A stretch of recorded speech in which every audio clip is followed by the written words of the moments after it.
Everyone's done with her. Let's get back to this.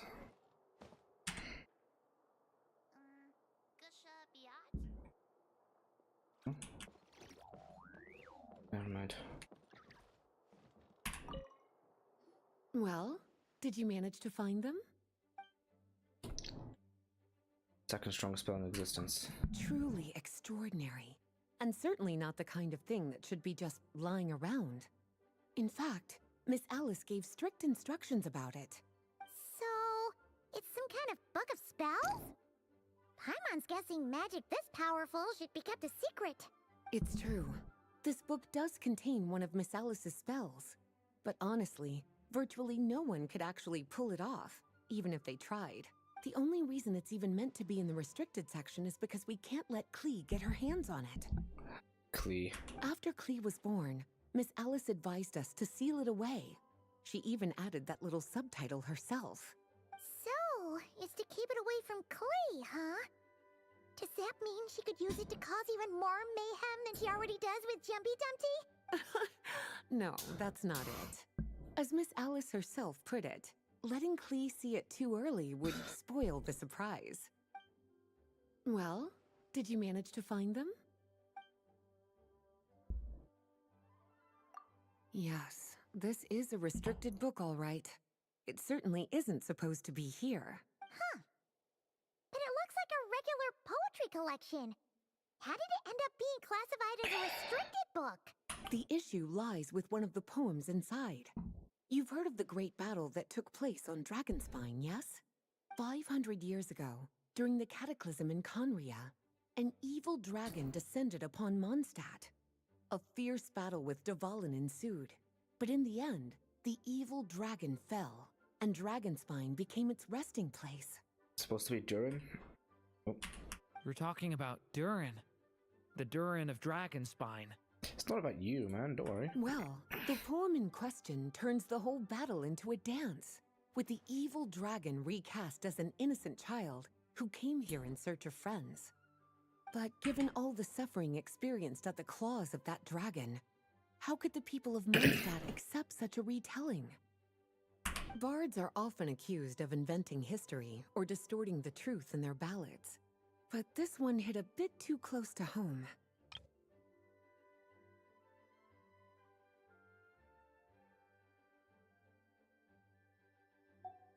And since the knights back then were unable to track down the author, they decided to ban the entire collection, blot out the title, and seal it away for good. So the version in the poem, it was all a lie? I'm afraid that question is something only the dragon himself could answer. Do we have what we need? Well, would you look at that? Seems like these are the little troublemakers you're after. And all three just so happen to be forbidden texts. What kind of story requires reference material like that, I wonder? Forbidden texts? You know, the first time you mentioned that the library had a restricted section, I thought you were just trying to scare us. Are you saying it actually exists? Yes. Isn't that Imaginarium Theater? Not really something you should be poking your little nose into, is it, cutie? Sorry. Seeing as it was Miss Alice who asked you to look for these books, I won't question the matter. But they'll need to be sealed away again once you're done, so don't forget to return them. Don't worry, Miss Lisa. I won't forget. Well then, that's all from me. After all that hard work, I think I've earned myself a nice cup of tea. What work? Hey, wait! Alright, we've got all the reference books. What's next?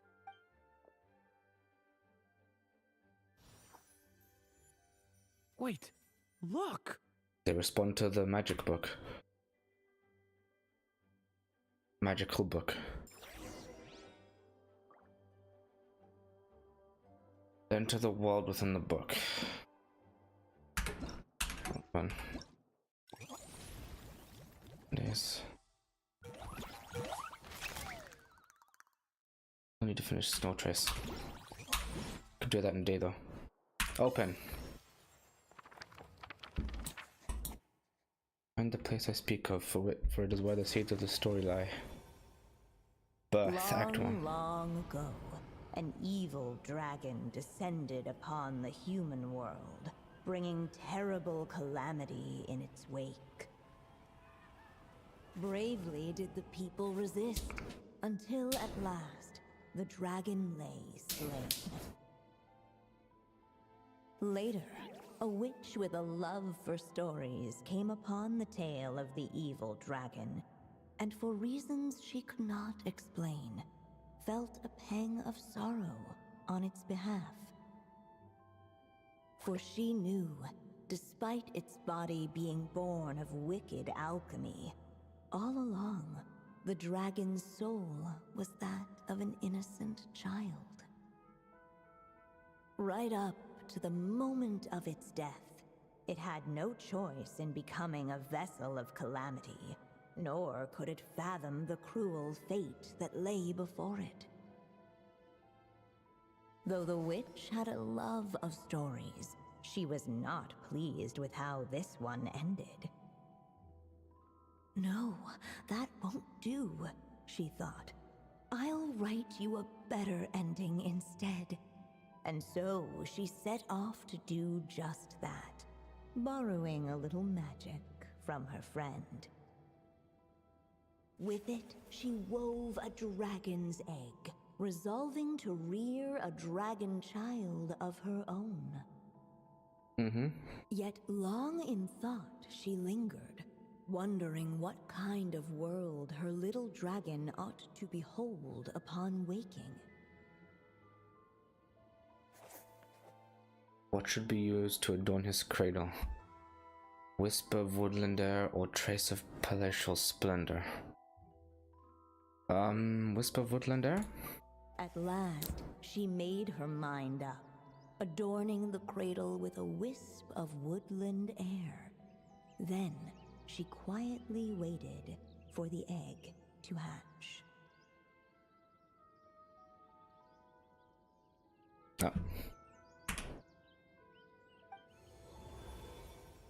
Oh.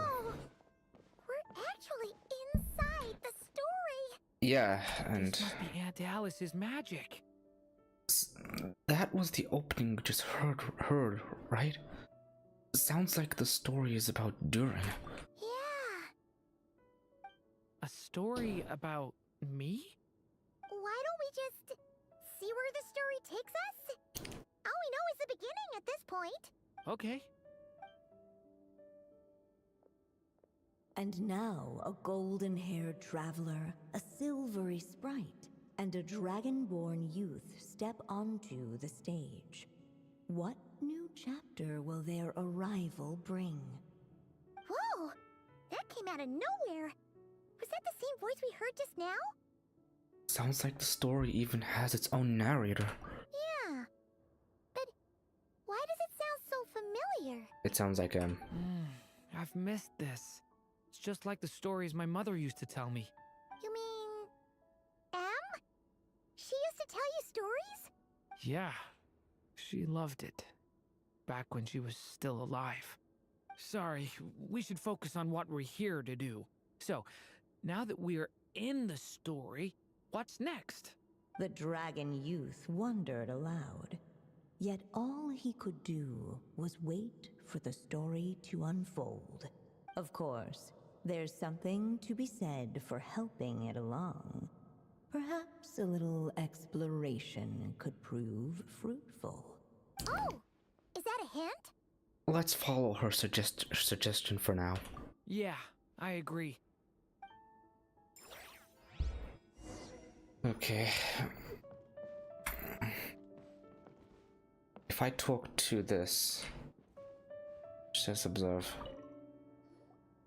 This Dodoko doll is meant to be the witch in the story, right?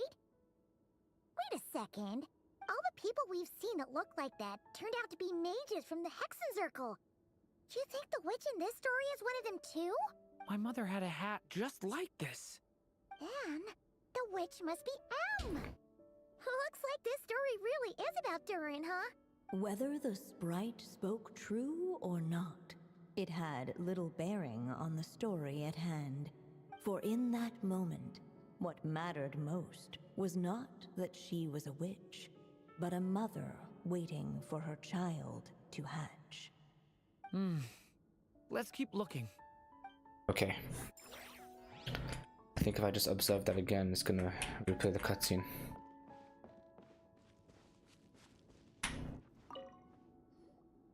This must be the dragon egg, right? Looks like it's gonna hatch any moment now. So we've got a dragon egg about to hatch, a witch who loves stories, and that evil dragon we heard about at the beginning. Yep, it all adds up. This is my story, isn't it?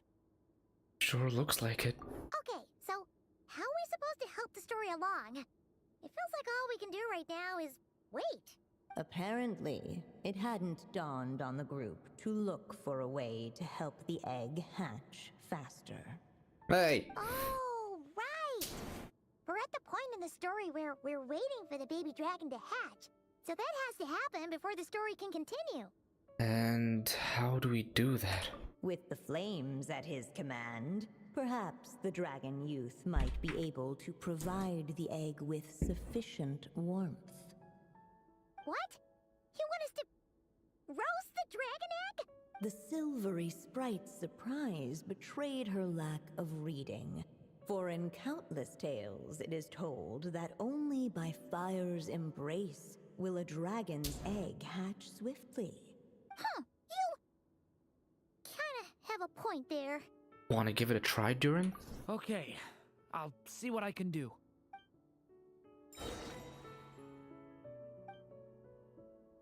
Okay. Watch out! Decay! New life! Let every unborn life be welcomed with tender anticipation, and may that warmth stay with it for a lifetime. Oh. At last, under the witch's expectant gaze, the little dragon broke free from its shell. Mini Durin. No living being has ever decided the moment of its birth. You were no exception, my child. I brought you into being because I willed it so, just like the witch who created that evil dragon. But I promise you this, your birth was wanted. You are loved, and you will have a different fate than the dragon that came before you. You've never told me those things before, but for some reason, I always knew. Thank you for bringing me into this world.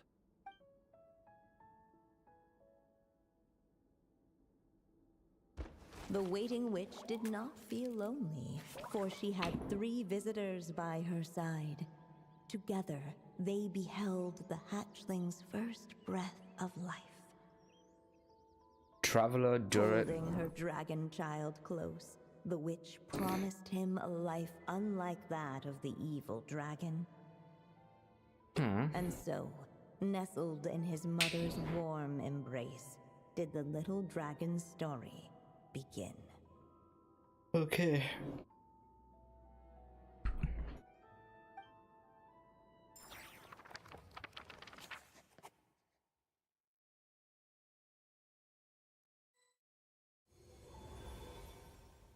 Wait, isn't this Mondstadt? Looks like we're back in the real world. Looks like there's more written on the page now and less ink left than before. So, does that mean we've completed this chapter? So it is Durin's story after all. Or at least a window into his past. Yeah, but why does M seem to think that the story isn't finished yet? Durin broke free from the curse, came into this world with a new body, and even made a bunch of new friends. That already sounds like a happy ending to Paimon. Maybe there'll be some clues in the following chapters? True. Everything's always so mysterious with these mages. Guess all we can do is wait for more clues.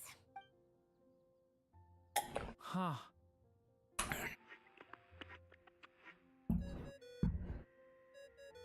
Oh, Doriko. Is this thing on? All right, that should do it. Hey, that's Alice's voice. Hello there, children. If you're hearing this, you've stumbled upon the little recording I left for you. I thought you could use a few hints about how the book works. By now, I'm guessing you've already begun to leave your mark on the story. You should know, however, that the book needs time to absorb the ink, so the next chapter's clues won't show up right away. Wait, so even magic ink needs time to dry? The good news is, you can return to any chapter you've already completed and continue to explore the mystical, magical storybook world you helped create. Have fun, dearies. Toodles! Oh, man. Paimon was so ready to knock this out in one go. I wouldn't do that. Maybe it's for the best.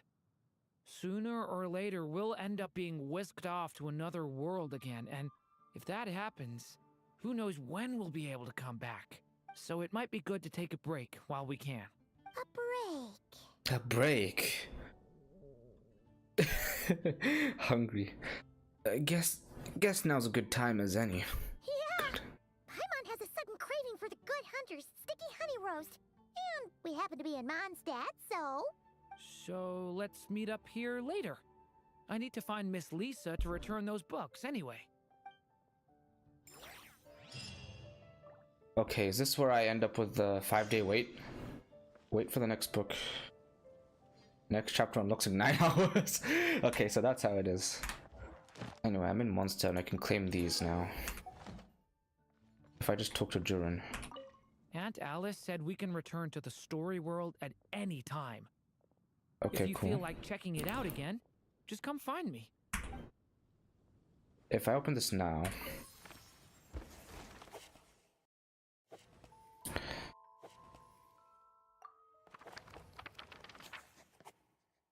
Okay, replays the story. Oh no, it puts me back here. Nothing else here though, so... Okay, this isn't so bad, I guess, but...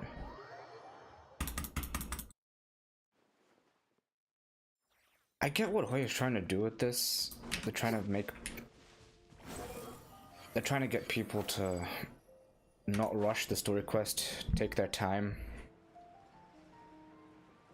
Then they won't complain about content drought. But even then, this doesn't sound like a good idea. Ad Astra. If people are rushing the game, Thank you for that's their own fault. Ad Astra. When you try to force them to take their time, it affects the whole player base. Doesn't really work like they think they do, like they think it does.